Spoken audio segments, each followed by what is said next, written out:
आज से शुरुआत हो रही है। सीएम मोहन यादव ने कहा है कि इस समिट से एमपी में निवेश के नए मौके खुलेंगे। मैं आज के इस अवसर पर ये इतिहास की नई घटना, जब विकास के मामले में दुनिया भर के उद्योगपतियों के साथ हम निवेश की बड़ी एक समिट का आयोजन कर रहे हैं और इसमें कई सारे प्रकार से विकास के नए कीर्तिमान बनाए जाएंगे। मेरे अपनी ओर से ये युवाओं के लिए खास करके बड़ी भूमिका रहेगी। उद्योग एवं रोजगार वर्ष हमने जब घोषित किया तो ऐसे में स्वाभाविक रूप से इस तरह की इन्वेस्टर समिट करने से मध्य प्रदेश आर्थिक रूप से भी समृद्ध होगा, सभी प्रकार के रोजगार के अवसर मिलेंगे और हमारे लिए निवेशक बड़ा हो या छोटा, व्यापारी हो या किसान, महिला हो या गरीब, सभी प्रकार के लोगों के लिए निवेशकों के माध्यम से उनके रोजगार का अवसर ढूंढना, उनको समृद्ध बनाना, ये हम सबकी भावना है। मैं आइए इस महाअभियान में आप सबके सक्रिय सहयोग के आशा अपेक्षा के साथ प्रदेशवासियों को बधाई देना चाहता हूँ। और देखिए, मध्य प्रदेश के मुख्यमंत्री को आप सुन रहे थे और ग्लोबल इन्वेस्टर समिट अब से कुछ देर में शुरू भी होने वाला है। सत्य विजय हमारे साथ जुड़े हुए। सत्य विजय, जरा दर्शकों को ये जानकारी दीजिए कि कितनी देर में प्रधानमंत्री मोदी इसका शुभारंभ करने वाले हैं और ये क्यों महत्वपूर्ण है, क्यों खास है? जी बिल्कुल, देखिए, ग्लोबल इन्वेस्टर समिट 2025 बहुत बड़ी एक इन्वेस्टर समिट ये हो रही है जिसमें कि देश और दुनिया के बड़े उद्योगपति आ रहे हैं। कुछ ही मिनटों बाद 10:10 का टाइम जो आधिकारिक तौर पर दिया गया था उसके मुताबिक कुछ ही मिनटों में पीएम नरेंद्र मोदी इस समिट में, मानव संग्रहालय में, ये 2 दिन की समिट है, इसमें पहुंचने वाले हैं और पीएम मोदी ही समिट का उद्घाटन करेंगे। बड़े उद्योगपति भी यहाँ पहुंच चुके हैं, चाहे वो अडानी हो चाहे बाकी उद्योगपति हो। करीब देश और दुनिया से करीब 25,000 मेहमान इस समिट में जुटे हैं और मध्य प्रदेश के लिहाज से समिट इसलिए भी महत्वपूर्ण है क्योंकि Madhya Pradesh centre of India है। यहाँ से अगर यहाँ पर उद्योगपति आते हैं तो उन्हें कई तरह की सुविधाएं मिलेंगी और सीएम मोहन यादव ने भी ये कहा है कि अगर उद्योगपति यहाँ पर अपना उद्योग स्थापित करते हैं, इन्वेस्टमेंट करते हैं, तो उन्हें बहुत ही आसान नीति के तहत सुविधाएं दी जाएंगी और इसी लिहाज से यहाँ पर दुनिया भर से जो उद्योगपति हैं वो यहाँ पर पहुंच रहे हैं। कुछ मिनटों में समिट का उद्घाटन होगा। बिल्कुल सत्य विजय, आप बता रहे हैं किस तरह से अपने आप में बहुत खास है और बहुत सारी सौगातें मध्य प्रदेश के लिए लेकर आने वाला है। इस पर हमारी नजर रहेगी। बहुत शुक्रिया जुड़ने के लिए और जानकारियां देने के लिए।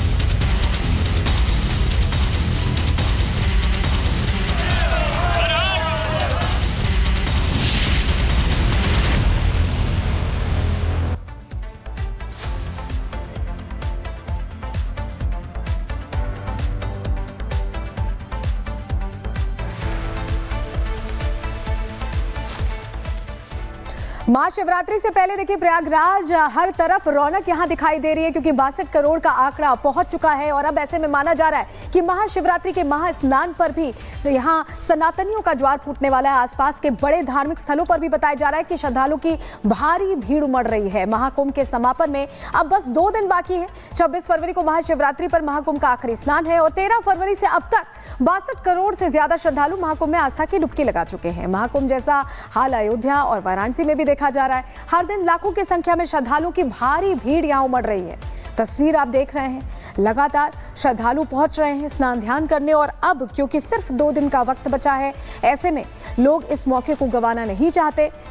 3 तस्वीरों के जरिए आपको दिखा रहे हैं कि सिर्फ प्रयागराज में ही नहीं, अयोध्या और वाराणसी में भी दर्शन के लिए सनातनी बड़ी संख्या में पहुंच रहे हैं, श्रद्धालु बड़ी संख्या में पहुंच रहे हैं। एक तरह से त्रिवेणी में स्नान ध्यान करने के साथ साथ रामलला के दर्शन, शिव शंकर के दर्शन करके वो इस मौके को और खास बना रहे हैं। और यही वजह है कि सिर्फ महाकुंभ में रिकॉर्ड नहीं बन रहा है, बल्कि अयोध्या और वाराणसी में भी रिकॉर्ड श्रद्धालु दर्शन के लिए पहुंच रहे हैं। बिल्कुल, आपको ये 3 तस्वीरें नजर आ रही है। एक तरफ प्रयागराज धाम में श्रद्धालु देश विदेश से पहुंच रहे हैं, आस्था की डुबकी लगा रहे हैं, जय श्री राम और हर हर महादेव की गूंज सुनाई दे रही है। तो उसके बाद जो लोग हैं वो अयोध्या भी जा रहे हैं रामलला के दर्शन करने के लिए और वाराणसी के काशी विश्वनाथ मंदिर में भी लोग पहुंच रहे हैं।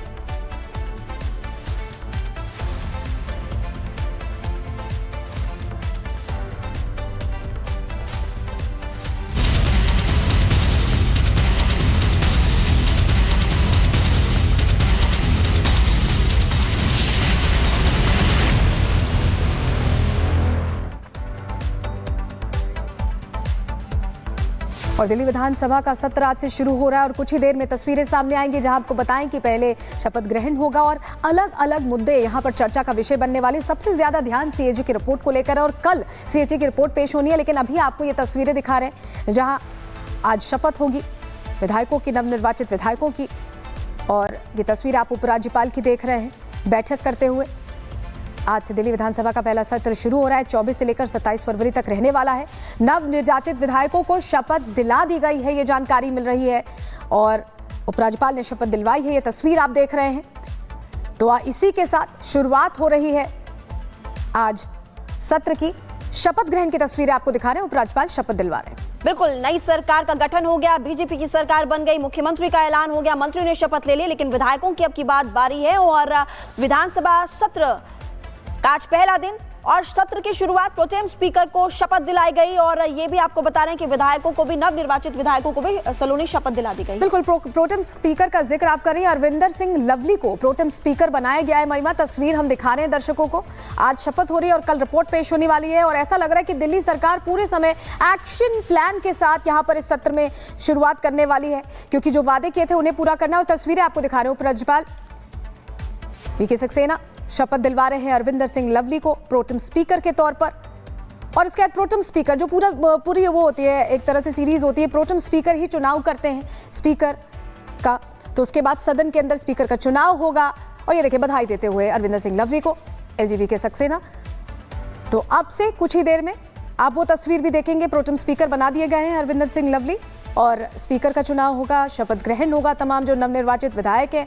और उसके साथ आज से सदन की कार्रवाई नई सरकार शुरू करने वाली है। कैग रिपोर्ट में क्या क्या, क्योंकि कैग रिपोर्ट को लेकर सभी की नजरें हैं। स्वास्थ्य विभाग घोटाला, शराब घोटाला, यमुना नदी को लेकर के तमाम रिपोर्ट्स है। और विवेक इस वक्त हमारे साथ फिलहाल जुड़े हुए हैं, उनका रुख कर लेते हैं। विवेक, आप लगातार इससे पहले भी जानकारी दे रहे थे, लेकिन अब अपडेट इस सामने आ रहा है कि प्रोटेम स्पीकर ने शपथ ले ली है। अब से कुछ देर में सत्र की शुरुआत होने वाली है। बिल्कुल 11 बजे से ये बिल्कुल टाइम फ्रेम है कि सत्र की शुरुआत हो जाएगी, लेकिन इस वक्त जो हम खड़े हैं वो है उपराज्यपाल सचिवालय, यानी कि अंदर अभी भी अरविंदर सिंह लवली मौजूद हैं, उनके साथ भी कई लोग मौजूद हैं और हम निकलने का ही इंतजार कर रहे हैं ताकि उनसे हमारी बातचीत हो पाए। क्योंकि देखिए, आज का जो दिन है प्रोटेम स्पीकर का दिन है और प्रोटेम स्पीकर ही शपथ दिलाएंगे और प्रोटेम स्पीकर की जो जिम्मेदारियां हैं या फिर जिस तरीके से जो व्यवस्थाएं हैं वो अपनी तरीके से लागू होंगी। लेकिन यहाँ पर जरूरी है जानना, क्योंकि इस बार का जो सत्र है बराबर कहा जा रहा है कि हंगामेदार होगा, वो इस बात को लेकर कि जो सीएजी की रिपोर्ट है इसका मुद्दा बनाया गया पूरे इलेक्शन के दौरान और बीजेपी इसे सामने रखना चाहती है, लोगों को बताना चाहती है कि इस बार जो सीएजी की रिपोर्ट है उसमें आबकारी नीति से लेकर तमाम भ्रष्टाचार के जो आरोप हैं वो सारी चीजें सामने रखी जाएंगी। हालांकि इससे दूर ये कहा जा रहा है आपकी तरफ से कि ये बिल्कुल एक बहाना है, ऐसी कोई सीएजी की रिपोर्ट नहीं, बल्कि सीएजी की रिपोर्ट तो हमने विधानसभा स्पीकर को पहले ही दे दी थी। तो ऐसे में ठीक है विवेक, आप लगातार